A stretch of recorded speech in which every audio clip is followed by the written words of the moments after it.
Welcome back to the Farmer's Tales, but watch it. Let's go.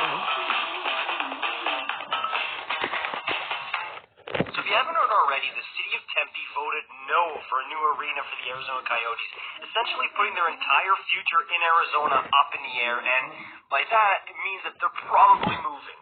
And look, I know we do joke all the time about Arizona having, no fans and nobody cares, but there are some people who are probably absolutely gutted about this news that they're losing their team. So I do feel for those people who support the Yotes and who give their money to that team and support that franchise through thick and thin. And hey, there's been a lot of thin in Arizona throughout their 25-year tenure. And honestly, this is going to be one of the worst days. I couldn't read the whole thing. What's your sticky stuff for? Your control? What? What's your grip? Beating a dead dog. Throughout their 25-year tenure. And honestly, this has got to be one of the worst days in Gary Bettman's life. This dude tries almost everything. He tries to move heaven and earth itself to keep the Coyotes in Arizona. Coyotes aren't going anywhere. The dam finally breaks, and I don't even think even the almighty Gary can keep the team in Arizona now. I think they're going to have to move. And honestly, top of the list would be Houston. I know Kansas City's getting some talk. Quebec City for the Nordiques, I think, is an extreme long shot. Sorry, Dad. I know he won't.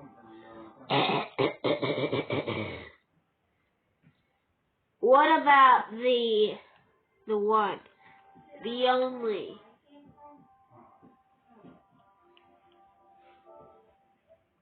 What about the one? The only? Atlanta Thrashers! Yeah, I'm pulling out that from my toolbox.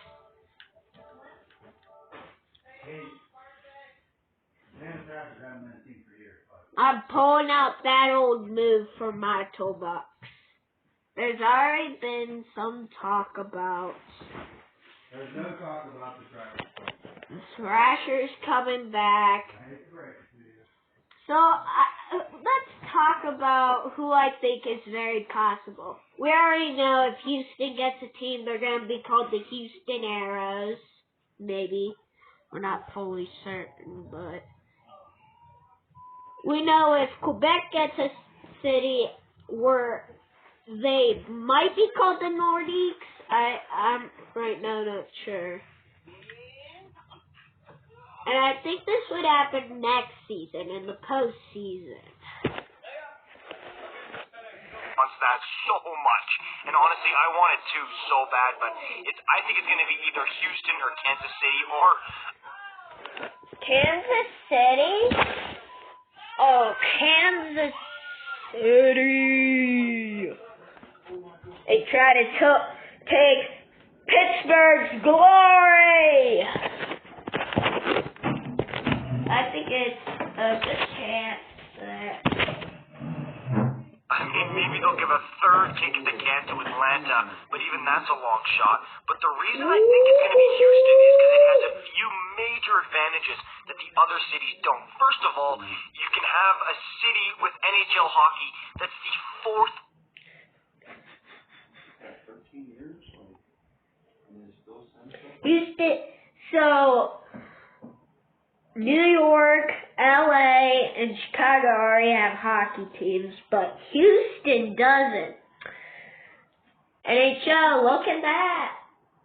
Look at that. Biggest in the entire United States with over 2.3 million people. It's huge, man. There's so many people. By adding hockey... Yeah, I gotta talk about Houston. Dallas already has a team. There's a bunch of hockey teams that already...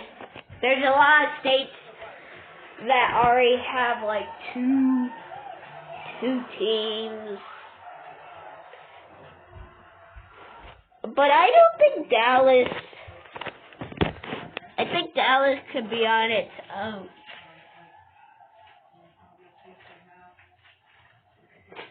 I bet if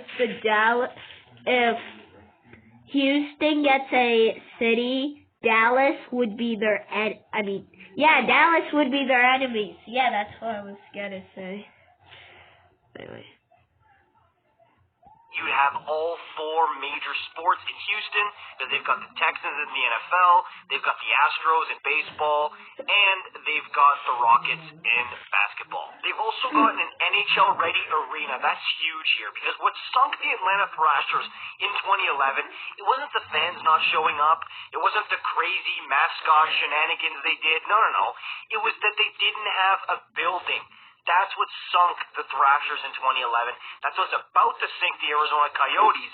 You need an up-to-par NHL rink if you want to be in the NHL. It's pretty simple, but hey, when you get to the nitty-gritty, it gets complicated. And Houston has an amazing arena ready to go. They've seen hockey in it before, because the Houston Aeros, they played hockey at WHA in like the 70s, but they also played in the AHL at the Toyota Center in the 2000s. So just like that, you've got two reasons why Houston would make more money than Arizona ever has with an NHL market, and you've also got the Battle of Texas with the Dallas Stars. Don't underestimate how much I was just talking about that. There's going to be some gunfire in Texas. Buzz that's going to bring new fans over, and they're two really, really big cities. And honestly, Dallas is a slam dunk for the NHL. The Dallas Stars franchise is a resounding success. So in Houston, I think it would be more of the same, and a Battle of Texas would just be epic. I really think this would be a Battle with a market in Houston. Of course, you got to call them the Arrows. I don't really see them calling them the Houston Coyotes, but my money's on Houston, man. That's where I think it's going here, and I think it's going to really work for the NHL. It's going to make them so rockin' and rollin'. Let me know what you think about this. Comment down below. As usual, I'll see you in the next one. Man Up talked about it, and Music Clean, multi-surface talked about something else, so I want to watch this instead of watching the same exact thing. Oh, great! The same.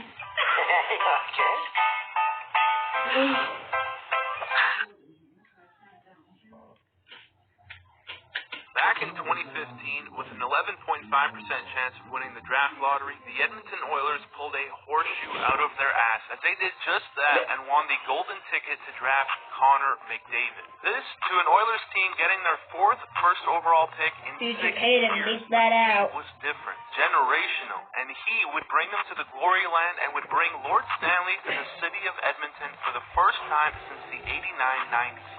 And while most clubs are lucky if they ever get a McDavid or Draisaitl caliber player on their team, it takes an incredible amount of luck to have both of them on the same team at roughly the same stage in their careers. But yet, they've had repeated seasons of disappointment. 4 different coaches, troubles with defense, goaltending, and ultimately a lack of postseason success that has overshadowed McDavid's greatness to some extent and has led to repeated narratives that the Oilers are wasting McDavid's prime. 7 years without McDavid getting to play past the second round. 7 years and just 8 playoff wins during that time. That was until last year. The Oilers broke through. They beat the Kings in 7, the Flames in 5, and they were on their way to the conference finals. What stood in their way? The Colorado Avalanche, who came in and swept them in heartbreaking fashion as the Avs sent them home once again. Now, the Avalanche went on to win the Cup, so at least there's that. But once again, the Oilers couldn't get it done. But knockdowns, McDavid worked on his game even further, and this season became a level that is hard to put into words. Ovechkin, by many considered the all-time greatest goal scorer the NHL has ever seen, scored a career-high 65 goals.